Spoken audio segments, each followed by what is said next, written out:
Yeah, one of the columns that I wrote leading into the season was now with the additions they made, Paul George, to Andre Drummond, to Caleb Martin, hopefully they are not as reliant on Joel Embiid, and he feels like it is not going to kill them if he does load manage. And this was before they sort of came out and acknowledged that he's unlikely to play in back to backs, that they're going to be more aggressive, before there was any hint of a kind of swelling or setback or whatever happened to the knee that he wasn't ready to go in training camp. It was just here's a personnel. Hopefully, because of that, there's more confidence. And I do believe part of Joel extending himself is that he didn't have the confidence they could win games without him.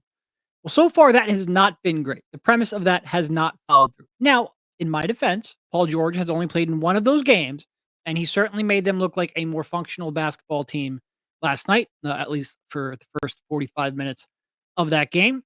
But there are certainly some glaring concerns that, yes, Joel Embiid will make almost all of them better. That's why he's an MVP caliber player. Like, I do think Andre Drummond, who has been pretty terrible for most of the start of the season, including defensively, which is really disappointing.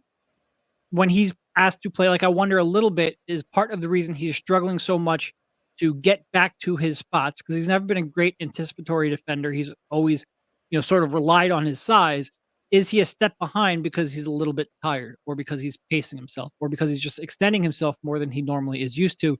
Will he be slightly better, a half step better, when he's playing 15 minutes per game instead of 30? Not that you could even get 30 minutes from him last night, as Kyle pointed out, but theoretically, I think that makes some sense.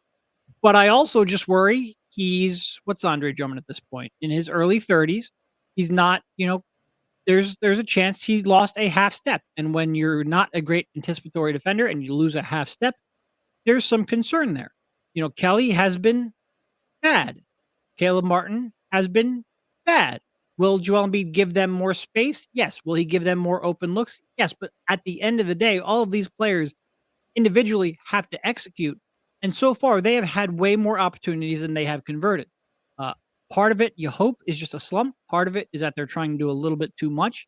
But I do think some of the concerns that we had coming into the season, which included backup center, I thought that was only going to be a playoff concern, not a regular season innings eater concern. But that concern was still there. That, I think, has not gone away. The size on the perimeter and how you have to rely on short, old guys to get any semblance of shooting and ball handling, that has not gone away. And quite frankly, just the amount of shooting on the team outside of Maxey and Paul George have not completely gone away either. So I think there's a lot of these concerns that are lingering in the back of your mind. You do need to see more time with Paul George, and you specifically need to see more time with Embiid and Paul George. I think he will help almost all of them, but some of them I'm not convinced he will solve individually. Now, there was a point, I think it was Ash, that Joel Embiid is a walking 70% win team almost by himself. I agree with that. Usually when I'm talking about concerns, there's two things. First, it's when he misses those 20 games, can you tread water enough you can keep your playoff seedings? Then there's always looking forward to the playoffs. And when we talk about concerns, it's almost limited to that itself. Not like, will they start winning basketball games when Joe comes back? Of course, there's a 8-year history of seeing that. So that's where I want to go. Since you brought up Ash's numbers, I had them ready to tee up as well. The 75% that he talked about, plus the 80% last year that he had. Because while those players are missing their shots, we've discussed it on each and every one of these post-game shows and our regular shows about them. We've also talked about why they are valuable, and they're really valuable when Joel Embiid is on the floor. So since they have not had that, and when he does come back and he does play a more consistent run of games, since he has played 0 so far, again, these guys are going to fall right back into line of where they are supposed to be on this basketball team. So even when he does sit down and take a night off, he has already played with them. Some chemistry is there. But what it also does is it helps to regain your confidence in general. So where it is right now, where they're pressing and they're taking shots that they shouldn't be, and we're talking about Caleb Martin's form in the shooting, and you see the kick when he also shoots. When Kyle was talking about his form last night, there's also on the bottom part where his leg is kicking out, where you don't know what's going on. Now, he's not going to fix that, Derek, like you pointed out. But what he may do is, once he is back and he is garnering so much attention on the floor and those double teams are there and the ball swings and he starts to get the easy buckets, we always talk about how you see the ball go through the net, You feel a lot better about what you're doing and more confident in what your shot is. And that's going to go through, whether it's putting the ball on the floor or taking that jump shot. So while he cannot individually hold their hand to do so, he is kind of holding their hand and guiding them in the sense of the attention that he's going to draw, making their lives so much easier where they're not pressing. Because right now, what they've already done is, with the poor shooting, they've lost those games. With that, again, they go on a 2-game losing streak, or they lose 3 of the 4. Or right now, they're sitting at a 1-4 record, and 1-5 record in the first 6 games. They're pressing and trying to do things that they should not be doing because of the mere fact that they have to pick up the point production overall without him being on the floor. And as we saw last night, things are a lot better. Had Paul George not gone 4 for 14, they probably win that game. Not even looking at that last shot. If he had made a few more shots or made a free throw and Tyrese Maxey made a free throw late, they probably win that game.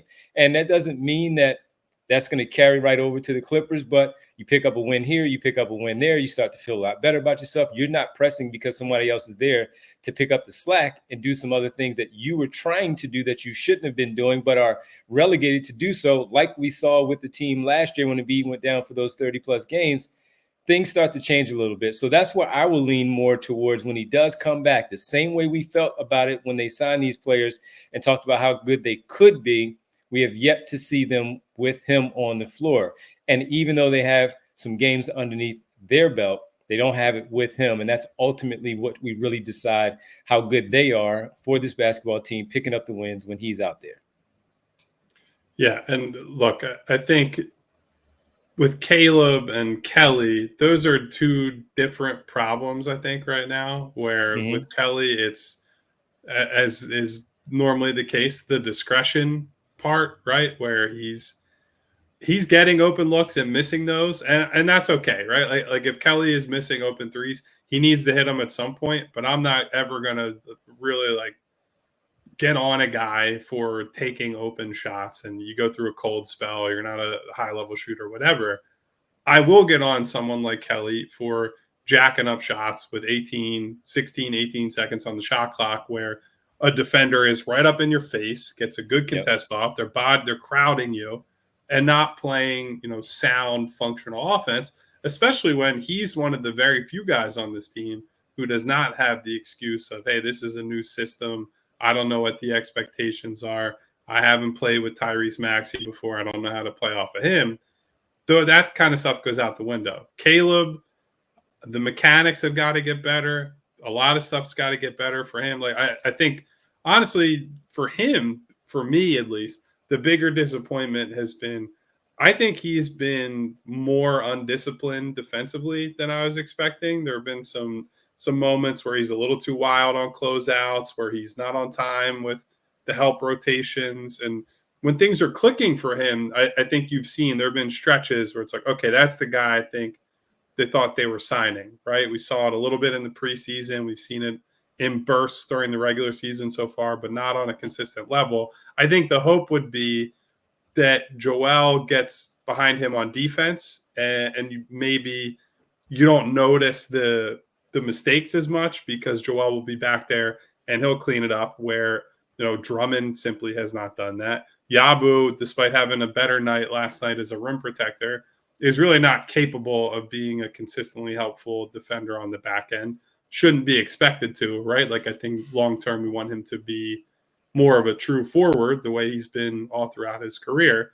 So you can see bits and pieces that are like, yeah, with Joel there, this will look better.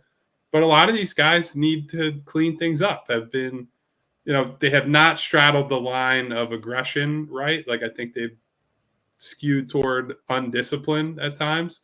And that's something that, Nick Nurse is going to have to step in, because one of his messages has been, wants them to play aggressive, wants them to prioritize extra possessions with creating turnovers and offensive rebounds and whatnot. And we've already had a couple of games this year where he's had to come out after the game and be like, we just weren't disciplined enough. It was, the transition defense in the Detroit game, great example. He came out after the game and said, we were pursuing rebounds, we just didn't have a chance to get. And that's allowing the Pistons to get these runouts where guys are getting layups, open threes, dunks, whatever it might be, because we are just not sticking to our principles and our fundamentals. So that is stuff that Joel Embiid will not fix. That is stuff that each of these individual guys still has to figure out the balance between what Nurse is asking for in aggression and what Nurse and what the NBA demands in discipline and defensive solidity. Yeah, and Caleb's interesting because I do agree. Like defensively, he has been a bit of a disappointment. Part of that is just the inconsistency in his. It doesn't entirely seem like everyone knows how to overcome the loss of Embiid on defense, and at times they're ramping up and being a little bit more aggressive in taking gambles than maybe they should be, and that's put their already weak rim protectors in a bad spot. But offensively too, like I went back last night, or I guess this morning. Yeah, no, it was definitely this morning because it was after the game, and that game ended at a horrible hour. Everything has been this morning since the last show. I went back and I watched a bunch of his threes last year, and he's always had a little, because just to see whether or not I was crazy.